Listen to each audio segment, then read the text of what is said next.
Hello friends, welcome to Janvita creations.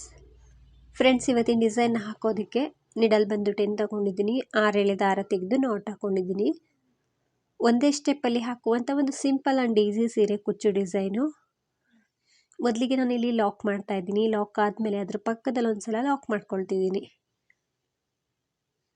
ಈ ರೀತಿ ಒಂದು 2 ಸಲ ಲಾಕ್ ಮಾಡ್ಕೊಂಡು ಇವಾಗ ಕುಚ್ಚನ್ನು ಕಟ್ಟೋದಕ್ಕೆ 5 ಚೈನ್ಗಳನ್ನ ಹಾಕ್ತಾ ಇದ್ದೀನಿ. 5 ಚೈನನ್ನು ಹಾಕಿ ಎಲ್ಲಿಗೆ ಬರುತ್ತೆ ಅಲ್ಲಿಗೆ ನೋಡಿಕೊಂಡು ಸ್ಟ್ರೈಟಾಗಿ ಇಟ್ಕೊಂಡು ಲಾಕ್ ಮಾಡ್ತಾ ಇದ್ದೀನಿ. ಇದನ್ನು ನಾನು ಸೀದಾ ಸೈಡಿಂದನೇ ಹಾಕ್ತಾ ಇದ್ದೀನಿ. ಅಂದರೆ ಸೀರೆಗೇನಾದರೂ ಹಾಕ್ಕೊಂಡ್ರೆ ಸೀರೆ ಪಲ್ಲು ಸೀದಾ ಸೈಡಿಂದನೇ ಹಾಕ್ಕೊಳ್ಳಿ. 5 ಚೈನ ಹಾಕಿ ಲಾಕ್ ಮಾಡ್ಕೊಂಡು ಇದಾದಮೇಲೆ ಅದ್ರ ಪಕ್ಕದಲ್ಲಿ ಒಂದು ಸಲ ಸಿಂಗಲ್ ಕ್ರೋಶನ ಮಾಡಿಕೊಂಡೆ. ನಂತರ ಇನ್ನೊಂದು ಸಲ ಸಿಂಗಲ್ ಕ್ರೋಶನ ಮಾಡ್ತಾ ಇದ್ದೀನಿ. ಸೊ 2 ಸಲ ಸಿಂಗಲ್ ಕ್ರೋಶನ ಮಾಡ್ಕೊಂಡಿದ್ದೀನಿ. 5 ಚೈನ ಹಾಕಿ ಲಾಕ್ ಮಾಡಿ 2 ಸಲ ಸಿಂಗಲ್ ಕ್ರೋಶನ ಮಾಡಿದ್ದೀನಿ. ಇವಾಗ ನಾನು ಇಲ್ಲಿ ಎಲಿಫೆಂಟ್ ಬೀಡ್ಸ್ಗಳನ್ನ ಹಾಕ್ಕೊಳ್ತಾ ಇದ್ದೀನಿ. ಬೀಡ್ಸ್ಗಳನ್ನ ನೀವು ಚೇಂಜಸ್ ಮಾಡಿ ಹಾಕ್ಕೊಳ್ಬೋದು. ಒಂದು ಬೀಡ್ನ ಈ ರೀತಿ ನಿಡಲ್ ಒಳಗಡೆ ಹಾಕ್ಕೊಂಡು ಅದನ್ನು ಥ್ರೆಡ್ಡಿಗೆ ಪಾಸ್ ಮಾಡ್ಕೊಳ್ತಾ ಇದ್ದೀನಿ.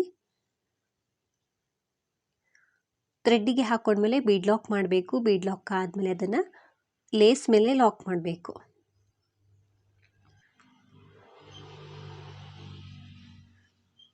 ಈ ರೀತಿ ಲಾಕ್ ಮಾಡ್ಕೊಳ್ಳಿ. ಲಾಕ್ ಆದಮೇಲೆ ಮತ್ತೆ ನಾನು ಚೈನ್ಗಳನ್ನ ಹಾಕ್ಕೊಳ್ತೀನಿ. ಬೀಡನ್ನ ಹಾಕ್ಕೊಂಡ್ಮೇಲೆ ಲಾಕ್ ಮಾಡಿ ಇವಾಗ ಚೈನ್ಗಳನ್ನ ಹಾಕ್ಕೊಳ್ತಾ ಇದ್ದೀನಿ. ಆದಷ್ಟು ಎಲಿಫೆಂಟ್ ಬೀಡ್ಗಳನ್ನ ಒಂದೇ ಡೈರೆಕ್ಷನಲ್ಲಿ ಬರೋ ಹಾಗೆ ಲಾಕ್ ಮಾಡ್ಕೊಳ್ಳಿ. 1 2 3 4 5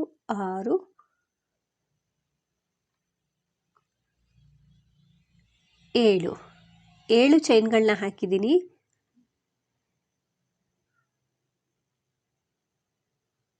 ಫ್ರೆಂಡ್ಸ್, 8 ಚೈನನ್ನು ಹಾಕಿದ್ದೆ. ಸೊ 7 ಚೈನ್ ಸಾಕಾಗುತ್ತೆ. 7 ಚೈನನ್ನು ಹಾಕಿ ಹಿಂದೆ ತಿರುಗಿಸ್ಕೊಂಡೆ.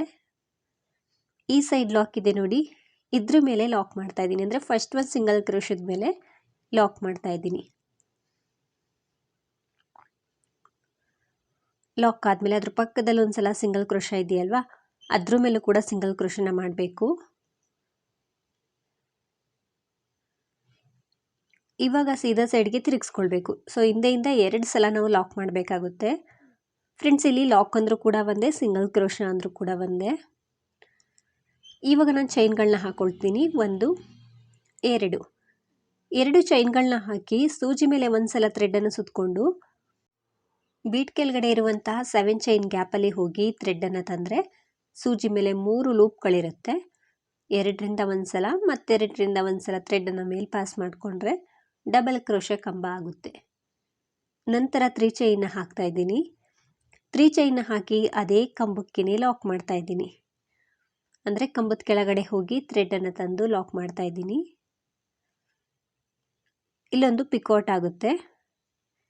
ಮತ್ತೆ ಸೂಜಿ ಮೇಲೆ ಥ್ರೆಡ್ಡನ್ನು ಸುತ್ಕೊಳ್ತೀವಿ. ಮತ್ತು ಅದೇ ಪ್ಲೇಸಲ್ಲಿ ಹೋಗಿ ಥ್ರೆಡ್ಡನ್ನು ತಂದು ಡಬಲ್ ಕ್ರೋಶ ಕಂಬನ ಮಾಡ್ತಾ ಇದ್ದೀನಿ. ಕಂಬ ಆದಮೇಲೆ 3 ಚೈನ್. ನಂತರ ಅದೇ ಕಂಬಕ್ಕೇ ಲಾಕ್ ಮಾಡಬೇಕು. ಅಂದರೆ ಕಂಬದ ಕೆಳಗಡೆಯಿಂದ ನಿಡಲ್ನ ಹಾಕಿ ಥ್ರೆಡ್ನ ತಂದು ಲಾಕ್ ಮಾಡಿದ್ರೆ ಪಿಕೋಟ್ ಆಗುತ್ತೆ. ಮತ್ತೆ ಸೂಜಿ ಮೇಲೆ ಥ್ರೆಡ್ಡನ್ನು ಸುತ್ತಕೊಂಡು ಮತ್ತು ಅದೇ ಪ್ಲೇಸಲ್ಲಿ ಹೋಗಿ ಥ್ರೆಡ್ಡನ್ನು ತಂದು ಡಬಲ್ ಕ್ರೋಶ ಕಂಬ ಆದಮೇಲೆ 3 ಚೈನ್. ಮತ್ತು ಅದೇ ಕಂಬದ ಕೆಳಗಡೆ ಹೋಗಿ ಥ್ರೆಡ್ಡನ್ನು ತಂದು ಲಾಕ್ ಮಾಡಿದ್ರೆ ಪಿಕೋಟ್ ಆಗುತ್ತೆ. ಫ್ರೆಂಡ್ಸ್, ತುಂಬ ಈಸಿ ಡಿಸೈನ್ ಇದು. ಇದು ಪಿಕಾಟ್ ಸ್ಟಿಚ್ಚೇ ಬರುತ್ತೆ. ಪೂರ್ತಿ ನೀಟಾಗಿ ಫಿನಿಶಿಂಗ್ ಬರುತ್ತೆ. ತುಂಬ ಚೆನ್ನಾಗಿ ಕಾಣಿಸುತ್ತೆ. ಕಷ್ಟ ಏನಿಲ್ಲ, ತುಂಬ ಈಸಿ ಡಿಸೈನು. 1.5 ಅವರ್ ಒಳಗೆ ಪೂರ್ತಿಯಾಗಿ ಹಾಕ್ಕೊಳ್ಬೋದು ಸೀರೆಗೆ.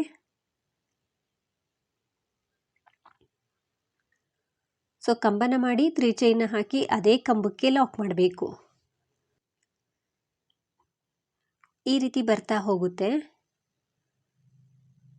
ಸೊ ಪೂರ್ತಿಯಾಗಿ ಹಾಕ್ಕೊಂಡ್ಮೇಲೆ ಈ ರೀತಿ ಕಾಣಿಸುತ್ತೆ. 1 2 3 4 5 6 7 8 9 ಒಟ್ಟು 9 ಪಿಕೋಟ್ಗಳನ್ನ ಮಾಡ್ಕೊಂಡಿದ್ದೀನಿ. ಇವಾಗ ನಾವು 2 ಚೈನ್ ಹಾಕಿನೇ ಲಾಕ್ ಮಾಡಬೇಕು. ಸೊ 2 ಚೈನ್ ಹಾಕ್ಕೊಂಡೇ ತಾನೇ ನಾವು ಶುರು ಮಾಡ್ಕೊಂಡಿದ್ದು. ಹಾಗಾಗಿ 2 ಚೈನ್ ಹಾಕಿನೇ ಆ 7 ಚೈನ್ ಗ್ಯಾಪಲ್ಲಿ ಲಾಕ್ ಮಾಡಿ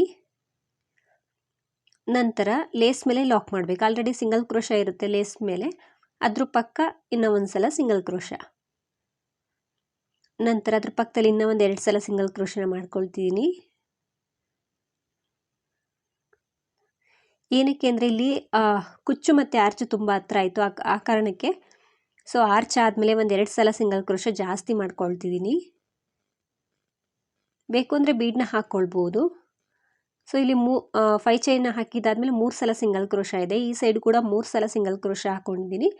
ಅದ್ರ ಜೊತೆಗೆ ಒಂದು 2 ಸಲ ಸಿಂಗಲ್ ಕ್ರೋಶ ಜಾಸ್ತಿ ಹಾಕ್ಕೊಳ್ತೀನಿ ಅಷ್ಟೇ, ಅಥವಾ ಬೀಡನ್ನಾದರೂ ಹಾಕ್ಕೊಳ್ಬೋದು. ಈ ಸೈಡ್ 3 ಇದೆ ನೋಡ್ತಿರ್ಬೋದು. ಮತ್ತು ಬೀಡ್ ಆದಮೇಲೆ 3 ಸಿಂಗಲ್ ಕ್ರೋಶ ಹಾಕ್ಕೊಂಡಿದ್ದೀನಿ. ನೀವು ಸ್ಟಾರ್ಟಿಂಗು ಕೂಡ ಒಂದು 4 ಸಲ 5 ಸಲ ಸಿಂಗಲ್ ಕ್ರೋಶ ಹಾಕ್ಕೊಳ್ಳಿ ಫ್ರೆಂಡ್ಸ್, ಸ್ಟಾರ್ಟಿಂಗು 5 ಚೈನ್ ಆದಮೇಲೆ. ನಂತರ ನಾನಿಲ್ಲಿ ಕುಚ್ಚನ್ನು ಕಟ್ಟೋದಕ್ಕೆ ಚೈನ್ಗಳನ್ನ ಹಾಕ್ತಾಯಿದ್ದೀನಿ. ಸೊ 1 ಸಲ ಸಿಂಗಲ್ ಕ್ರೋಶ ಮಾಡಿಕೊಂಡೆ, 3 ಸಲ ಸಿಂಗಲ್ ಕ್ರೋಶ ಇತ್ತಲ್ವ ಅದ್ರ ಜೊತೆಗೆ 1 ಸಲ ಮಾಡ್ಕೊಂಡಿದ್ದೀನಿ ಸಾಕು ಅಂತ. ಸೊ ನೋಡಿಕೊಂಡು ನೀವು ಹೆಚ್ಚು ಕಡಿಮೆ ಮಾಡ್ಕೊಳ್ಬೋದು ಇದನ್ನು, ಕುಚ್ಚು ಮತ್ತು ಆರ್ಚು ಮತ್ತು ಗ್ಯಾಪ್ ಎಷ್ಟು ಬೇಕು ಅನ್ನೋದು. ಸೊ 4 ಸಲ ಸಿಂಗಲ್ ಕ್ರೋಶ ಇದೆಯಲ್ವ ಇಲ್ಲಿ, ಈ 5 ಚೈನ್ ಆದಮೇಲೂ ಕೂಡ 4 ಸಲ ಸಿಂಗಲ್ ಕ್ರೋಶ ಬರೋ ಹಾಗೆ ಮಾಡಬೇಕು. ಈ 5 ಚೈನ್ ಹಾಕಿ ಲಾಕ್ ಮಾಡಿರ್ತೀವಲ್ಲ ಅದನ್ನು ಕೂಡ 1 ಸಿಂಗಲ್ ಕ್ರೋಶ ಅಂತ ಕನ್ಸಿಡರ್ ಮಾಡ್ತಾ ಇದ್ದೀನಿ. ಸೊ 4 ಸಲ ಸಿಂಗಲ್ ಕ್ರೋಶನ ಮಾಡಿ ಇವಾಗ ಬೀಡನ್ನ ಹಾಕ್ಕೊಳ್ಬೇಕು. ಒಂದು ಬೀಡನ್ನ ಹಾಕ್ಕೊಳ್ತೀನಿ. ಈ ರೀತಿ ಬೀಡ್ಸ್ಗಳನ್ನ ನೀವು ಆದಷ್ಟು ಒಂದೇ ಡೈರೆಕ್ಷನಲ್ಲಿ ಬರೋ ಹಾಗೆ ಲಾಕ್ ಮಾಡಬೇಕಾಗುತ್ತೆ ಎಲಿಫೆಂಟ್ ಬೀಡ್ಸ್ಗಳನ್ನ. ಒಂದು ಬೀಡನ್ನ ಥ್ರೆಡ್ ಒಳಗಡೆ ಹಾಕ್ಕೊಂಡು ಬೀಡ್ ಲಾಕ್ ಮಾಡಿ, ಬೀಡ್ ಲಾಕ್ ಆದಮೇಲೆ ಅದು ಎಲ್ಲಿಗೆ ಬರುತ್ತೆ ಅಲ್ಲಿಗೆ ನೋಡಿಕೊಂಡು ಸ್ಟ್ರೈಟಾಗಿ ಇಟ್ಕೊಂಡು ಲಾಕ್ ಮಾಡಬೇಕು. ಸೊ ಬೀಡ್ಸ್ಗಳನ್ನ ನೀವು ಚೇಂಜಸ್ ಮಾಡಿ ಹಾಕ್ಕೊಳ್ಬೋದು. ಲೇಸ್ ಮೇಲೆ ಲಾಕ್ ಮಾಡ್ಕೊಂಡಿದ್ದಾದಮೇಲೆ ಇವಾಗ ಬೀಡ್ ಕೆಳಗಡೆ 7 ಚೈನ್ಗಳನ್ನ ಹಾಕ್ತಾ ಇದ್ದೀನಿ. ಸೊ ಈ ಚೈನ್ಗಳು ಬಂದು ನೀವು ಯಾವ ಸೈಜ್ ಬೀಡನ್ನ ತಗೊಂಡಿರ್ತೀರೋ ಅದ್ರ ಮೇಲೆ ಡಿಪೆಂಡ್ ಆಗಿರುತ್ತೆ. ಸೊ ಇದಕ್ಕೆ ನನಗೆ 7 ಚೈನ್ ಬೇಕಾಗ್ತಿದೆ, ಹಾಗಾಗಿ 7 ಚೈನ್ನ ಹಾಕಿ ಹಿಂದೆ ತಿರುಗಿಸ್ಕೊಂಡು ಈ ಸೈಡ್ ಫಸ್ಟ್ ಒಂದು ಸಿಂಗಲ್ ಕ್ರೋಶದ ಮೇಲೆ ಲಾಕ್ ಮಾಡ್ತಾ ಇದ್ದೀನಿ. ನಂತರ ಸೆಕೆಂಡ್ ಒಂದು ಸಿಂಗಲ್ ಕ್ರೋಶದ ಮೇಲೆ ಕೂಡ ಲಾಕ್ ಮಾಡ್ತಾ ಇದ್ದೀನಿ. ನಂತರ ಸೀದಾ ಸೈಡ್ಗೆ ತಿರುಗಿಸ್ಕೊಳ್ತಿದ್ದೀನಿ. ಸೀದಾ ಸೈಡ್ಗೆ ತಿರುಗಿಸ್ಕೊಂಡ್ಮೇಲೆ ಸ್ಟಾರ್ಟಿಂಗ್ ರೀತಿಯೇ 2 ಚೈನ್ನ ಹಾಕ್ಕೊಂಡೇ ನಾವು ಡಬಲ್ ಕ್ರೋಶ ಕಂಬ ಮಾಡಬೇಕು. ಸೂಜಿ ಮೇಲೆ ಒಂದು ಸಲ ಥ್ರೆಡನ್ನು ಸುತ್ತಕೊಂಡು ಆ 7 ಚೈನ್ ಗ್ಯಾಪಲ್ಲಿ ಹೋಗಿ ಥ್ರೆಡನ್ನು ತಂದು ಡಬಲ್ ಕ್ರೋಶ ಕಂಬ 2ರಿಂದ 1 2ರಿಂದ 1 ಒಂದು ಕಂಬ ಆಯಿತು. ಕಂಬ ಆದಮೇಲೆ 3 ಚೈನ್ನ ಹಾಕಿ ಅದೇ ಕಂಬಕ್ಕೆ ಲಾಕ್ ಮಾಡಿದ್ರೆ ಪಿಕೋಟ್ ಆಗುತ್ತೆ. ಸೊ ಈ ಡಿಸೈನನ್ನು ನೀವು ತ್ರಿಬಲ್ ಕ್ರೋಶದಲ್ಲೂ ಕೂಡ ಟ್ರೈ ಮಾಡ್ಬೋದು. ಮತ್ತು 2ನೇ ಪಿಕೋಟ್ನ ಮಾಡ್ತಾಯಿದ್ದೀನಿ. ಫಸ್ಟು ಡಬಲ್ ಕ್ರೋಶ ಕಂಬ ಮಾಡಬೇಕು, ಕಂಬ ಆದಮೇಲೆ 3 ಚೈನ್ನ ಹಾಕಬೇಕು. ಸ್ವಲ್ಪ ಗ್ರ್ಯಾಂಡಾಗಿ ಬೇಕು ಅಂದರೆ ನೀವು 3 ಚೈನ್ನ ಹಾಕ್ತಿರಲ್ವ ಅಲ್ಲಿ ಒಂದು ಬೀಡನ್ನ ಹಾಕ್ಕೊಂಡು ಲಾಕ್ ಮಾಡ್ಬೋದು, ಅಥವಾ ಮಧ್ಯದಲ್ಲಿ ಒಂದು ಬೀಡ್ ಬೇಕು ಆದರೂ ನೀವು ಹಾಕ್ಕೊಳ್ಬೋದು. ಸೊ ಸೆಕೆಂಡ್ ಒನ್ ಆರ್ಚೆ ನಾನು ಬೀಡನ್ನ ಹಾಕಿ ತೋರಿಸ್ತೀನಿ. ಡಬಲ್ ಕ್ರೋಶ ಕಂಬ ಮಾಡಬೇಕು, ನಂತರ 3 ಚೈನ್ನ ಹಾಕಬೇಕು, ಅದೇ ಕಂಬಕ್ಕೆ ಲಾಕ್ ಮಾಡಬೇಕು.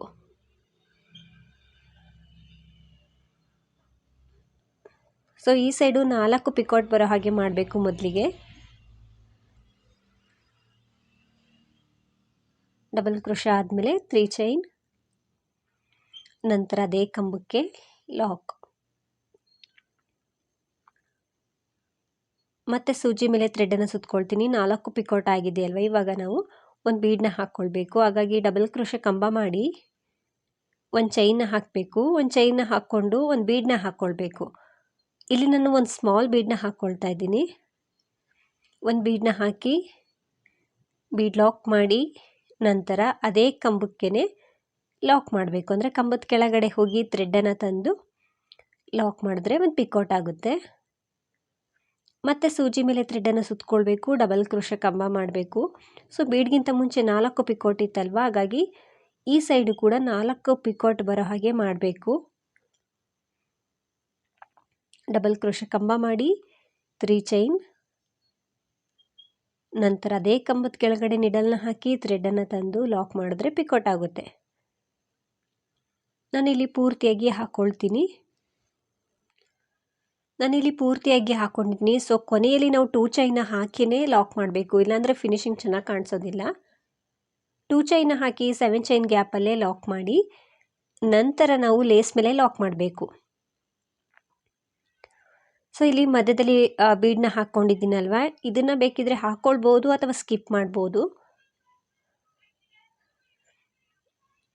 ಈ ರೀತಿ ಆರ್ಚ್ ಕಾಣಿಸುತ್ತೆ. ಸೊ ಬೀಡನ್ನ ಹಾಕಿರೋದಂತೂ ತುಂಬಾ ಚೆನ್ನಾಗಿ ಕಾಣಿಸ್ತಿದೆ. ಸೊ ಚೇಂಜಸ್ ಮಾಡಿ ಹಾಕ್ಕೊಳ್ಬೋದು ನೀವು. ನಂತರ ಅದ್ರ ಪಕ್ಕದಲ್ಲಿ ಒಂದು ಸಲ ಸಿಂಗಲ್ ಕ್ರೋಶ, ಇನ್ನೂ ಒಂದು ಸಲ ಸಿಂಗಲ್ ಕ್ರೋಶ, ಒಟ್ಟು 4 ಸಲ ಸಿಂಗಲ್ ಕ್ರೋಶ ಹಾಕ್ಕೊಳ್ತಾ ಇದ್ದೀನಿ ಆರ್ಚ್ ಆದಮೇಲೆ. ನಂತರ ಕುಚ್ಚನ್ನು ಕಟ್ಟೋದಕ್ಕೆ 5 ಚೈನ್ಗಳನ್ನ ಹಾಕ್ತಾ ಇದ್ದೀನಿ. 5 ಚೈನನ್ನು ಹಾಕಿ ಅದು ಎಲ್ಲಿಗೆ ಬರುತ್ತೆ ಅಲ್ಲಿಗೆ ನೋಡಿಕೊಂಡು ಲೇಸ್ ಮೇಲೆ ಲಾಕ್ ಮಾಡ್ಕೊಳ್ತೀನಿ. 5 ಚೈನ ಹಾಕಿದ್ಮೇಲೆ ಅದನ್ನು ಸ್ಟ್ರೈಟಾಗಿ ಇಟ್ಕೊಂಡು ಲಾಕ್ ಮಾಡ್ಕೊಳ್ಳಿ, ಎಳ್ದಂತೂ ಲಾಕ್ ಮಾಡೋದಕ್ಕೆ ಹೋಗಬೇಡಿ.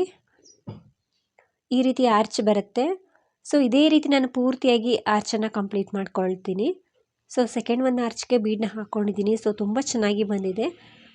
ಎಲ್ಲ ಆರ್ಚ್ಗೂ ಕೂಡ ಈ ರೀತಿ ಮಧ್ಯದಲ್ಲಿ ಒಂದು ಬೀಡನ್ನ ಹಾಕ್ಕೊಂಡ್ರೆ ಇನ್ನೂ ತುಂಬ ಚೆನ್ನಾಗಿ ಕಾಣಿಸುತ್ತೆ. ಸೊ 3 ಆರ್ಚ್ಗಳನ್ನ ಹಾಕ್ಕೊಂಡಿದ್ದೀನಿ, ನೋಡ್ತಿರ್ಬೋದು. ಸೊ ತುಂಬ ಚೆನ್ನಾಗಿ ಬಂದಿದೆ. ಕೊನೆಯಲ್ಲೂ ಕೂಡ 5 ಚೈನ ಹಾಕಿ ಲಾಕ್ ಮಾಡಿ ಒಂದು 2-3 ಚೈನ್ಗಳನ್ನ ಎಕ್ಸ್ಟ್ರಾ ಹಾಕಿ ಥ್ರೆಡನ್ನು ಕಟ್ ಮಾಡ್ಕೊಳ್ತಾ ಇದ್ದೀನಿ. ಥ್ರೆಡನ್ನು ಕಟ್ ಮಾಡಿ ನೀಡಲ್ಲ ನಮ್ಮ ಸೈಡ್ ಎಳೆದ್ರೆ ಟೈಟಾಗಿ ಕೂರುತ್ತೆ. ಈ 5 ಚೈನ್ ಗ್ಯಾಪಲ್ಲಿ ನಾವು ಕುಚ್ಚನ್ನು ಕಟ್ಕೊಳ್ಬೇಕು. ಬೇಕು ಅಂದರೆ ನೀವು ಮಧ್ಯದಲ್ಲಿ ಬೀಡ್ಗಳನ್ನ ಹಾಕ್ಬೋದು ಅಥವಾ ಎಲ್ಲ ಪಿಕೌಟ್ಗಳಿಗೂ ಕೂಡ ಬೀಡನ್ನ ಹಾಕ್ಕೊಳ್ಬೋದು. ಸೊ ತುಂಬ ಚೆನ್ನಾಗಿ ಬರುತ್ತೆ ಫ್ರೆಂಡ್ಸ್, ಒಮ್ಮೆ ಟ್ರೈ ಮಾಡಿ. ಇದಕ್ಕೆ ಕುಚ್ಚನ್ನೆಲ್ಲ ಕಟ್ಟಿದ್ಮೇಲೆ ಈ ರೀತಿ ಕಾಣಿಸುತ್ತೆ. ಸೊ ತುಂಬ ಚೆನ್ನಾಗಿ ಬಂದಿದೆ. ಪ್ರೈಸ್ ಬಂದು ಒಂದು 350 ಅರೌಂಡ್ ಚಾರ್ಜ್ ಮಾಡ್ಬೋದು. ನಿಮ್ಮ ಪ್ಲೇಸ್ ಮೇಲೆ ಡಿಪೆಂಡ್ ಆಗಿರುತ್ತೆ, ಇಷ್ಟೇ ಅಂತ ಹೇಳೋಕ್ಕಾಗಲ್ಲ, ಹೆಚ್ಚು ಕಡಿಮೆ ಮಾಡ್ಕೊಳ್ಬೋದು. ಮತ್ತು ಈ ಡಿಸೈನ್ ಎಲ್ರಿಗೂ ಕೂಡ ಇಷ್ಟ ಆಗಿದೆ ಅಂದ್ಕೊಳ್ತೀನಿ. ನೀವೇನಾದರೂ ಫಸ್ಟ್ ಟೈಮ್ ನೋಡ್ತಿದ್ರೆ, ಹೊಸಬ್ರಾಗಿದ್ದರೆ, ಯೂಟ್ಯೂಬಲ್ಲಿ ಏನಾದರೂ ನೋಡ್ತಿದ್ರೆ ಪ್ಲೀಸ್ ನಮ್ಮ ಚಾನಲ್ನ ಸಬ್ಸ್ಕ್ರೈಬ್ ಮಾಡಿ ಸಪೋರ್ಟ್ ಮಾಡಿ. ಫೇಸ್ಬುಕ್ಕಲ್ಲಿ ಏನಾದರೂ ನೋಡ್ತಿದ್ರೆ ಫೇಸ್ಬುಕ್ ಪೇಜನ್ನು ಫಾಲೋ ಮಾಡಿ. ವಿಡಿಯೋನ ಆದಷ್ಟು ಲೈಕ್ ಮಾಡಿ, ಶೇರ್ ಮಾಡಿ, ಮತ್ತು ಹೇಗಿದೆ ಅಂತ ಕಮೆಂಟ್ ಮೂಲಕ ತಿಳಿಸಿ. Thank you.